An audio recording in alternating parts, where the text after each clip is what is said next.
with comedian David Boyle, and I'm quitting alcohol. And do I have a fucking story for you tonight? This one even blew me away. When I found out about it, I was stunned. Alright, so where do I start? So my wife's got this friend. She's an Indian chick.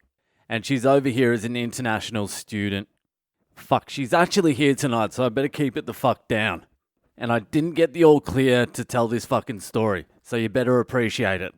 So yeah, my wife's friend, she's over here as an international student. She's doing some bullshit you don't need to know about, but she's a little bit older. She's older than my wife. She's a little bit older than me. She's over here because last year or the year before, her husband passed away, and she just wanted to get the fuck out of India, or I think she might have been living in Malaysia or something like that. And so she's come to Australia, and it's pretty much funded by her dad, and she's enjoying her fucking time here. She's letting her hair down. From all accounts, her marriage wasn't a very happy marriage to begin with. So she's enjoying her time here, going out to parties, all this sort of shit. So she starts hanging out with a group of friends from university and starts going to parties and all that. And she meets this dude, and she has a one-night stand with him. It might have been more than that. It might have been a two-night stand. They might have fucked twice or something. Anyway, she gets pregnant, which in itself is already a fucking problem. Getting pregnant from a one-night stand is not an Indian thing to do. That is frowned upon in the Indian community. Not too many Indian mummies and daddies are too fucking excited about that, especially when said dad is also funding your sojourn in Australia, which is about $30,000 a semester. So that's already a big problem. There is big problems already going on there. The kicker is this dude was a 6'4" African guy from Sierra Leone. Now, normally I wouldn't even mention that because it doesn't fucking matter. But Indians are fucking racist as fuck, and it matters to them. So the fact that it was a black guy is a double kick. So anyway, when she found out she was pregnant, she told him, and surprisingly, he was like, let's keep it. And like I said, she's a little bit older. She's 38. She has no kids. So she's thinking to herself, this could be my last opportunity. I don't know when I'm going to get pregnant again. Who the fuck knows? This guy comes along and says, keep it. He's older too. He's 40. And he's a divorcee with 3 kids already. And his kids range from like 6 to 15. So he's already raised a fucking family. So anyway, they decide they're going to keep the baby. They're not together at this point. They're not an item.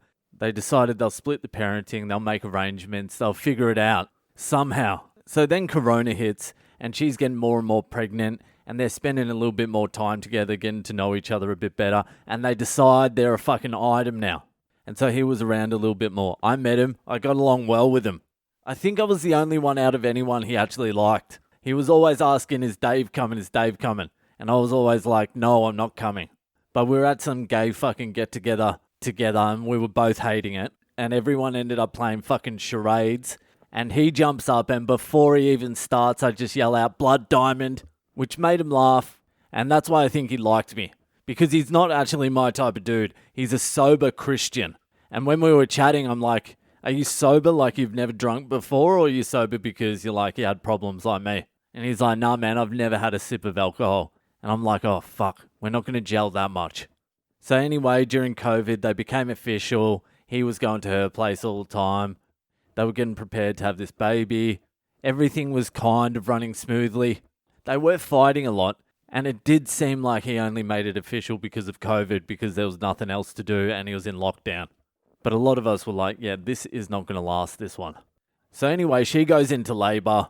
They're at the hospital for like 72 straight hours. It was a long fucking labor, and then she eventually needed an emergency C-section. So she spent about a week in hospital because she had that high blood pressure bullshit. And he only came like maybe 2 of those days, just for an hour. Said he had to work, said he was busy. And then she went home for a couple of days. Then she got readmitted to the hospital because her blood pressure was going through the fucking roof. Ended up going back to hospital for a week again. He was coming in every now and then, very like irregularly. And she's like doing her nut in. She's like, I just had a fucking kid. I need your fucking help. It's your kid. And he's starting to become aloof. So she gets released from hospital and goes back to her place. And, oh fuck, I forgot to tell you. I also need to add this in. She didn't tell her dad and her sister till 6 weeks until the baby was born. So they stopped talking to her. They went off their fucking heads. So there was a whole drama with that. And then like maybe a couple of days before she gave birth, the dad called up and they made their peace with it. So it all turned out okay there. So anyway, back to the story. She leaves the hospital again. He stops coming around as much. He comes around every now and then. One time he brought his 3 kids from the other marriage to come and see the kid. And I saw the photos and it looked like it was going to be a big fucking happy family. After that, he pretty much stopped coming around completely. He would be in and out, just of no help, no financial help, no emotional help, just fucking in and out as he pleases, and then being real aloof. Sort of like the reality of having another kid has hit him and he just can't cope with it. So their relationship is sort of deteriorating. She's not happy, with good reason. She doesn't know what the fuck's going on. She just needs a little bit of help, and it's not coming. So on Friday, this Friday, she's having a bad day. The kid's about 2 months old now. He hasn't been around at all. He hasn't helped at all. And so she decides, fuck this, I'm going to his house and he's going to help me out. And so she gets on the train and the bus and goes an hour and a half to his fucking place. Gets to his place, knocks on the door, and a fucking woman opens it. And the woman's like, hi, can I help you? And my wife's friend is carrying the baby in her hands and going, yeah? Is Michael home? We'll call him Michael, that's not his real name. Is Michael home? And the lady who answered the door is like, no, Michael's not home at the moment. And then my wife's friend's like, who are you? And she's like, I'm Michael's wife. Can you fucking believe that?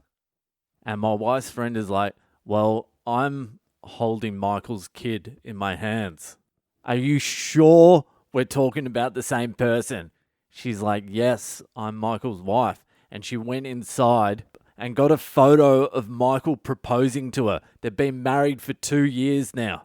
And so Michael's wife invites my wife's friend inside and they start talking. They're like, what the fuck is going on? And Michael's wife is saying, yeah, we've been married for 2 years. I've actually had 2 miscarriages in the last 2 years. I'm just really trying to process what's going on now. So my wife's friend is just absolutely fucking shattered. She had no fucking idea. Michael had taken her to that house. She'd been at that house before. Michael had said to her, do you think you could live in this house one day? And my wife's friend is questioning the wife, just going, do you have any idea what he's doing? And she's like, he just does his thing. I don't really question what he does. And my wife's friend is like, well, have you met his kids before? And she's like, yeah.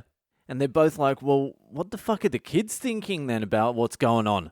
Because the kids are getting introduced to all sorts of fucking crazy shit. There's a wife here. There's another lady pregnant over here. There's probably a couple of others in the works too. So my wife's friend leaves the place. She gets a call from Michael a few hours later and he's fucking angry for some reason. He's like, did you come to my house? She's like, hey, you have more to answer for than I have to answer for here, cunt. And he's like, did you come to my house? She's like, yeah, I went to your house. He's like, that's it. No more communication. We're not speaking anymore. I'll never speak to you again. And I'm going to cancel the kid's fucking passport. And then he hung up and that's it. And I just can't wrap my head around what the fuck he was thinking. It's one of the most insane things I've ever heard of. Like, I can understand the story if it's he's cheated on his wife, he's religious, he's accidentally got this girl pregnant, and because he's religious, he doesn't want to have an abortion. I can understand that. What I can't understand is introducing her to your kids, taking her to the house where you and your wife live, saying we'll become a couple. None of it makes fucking sense. That's going to be a rough wake up for him as well. Like this morning would have been a rough wake up.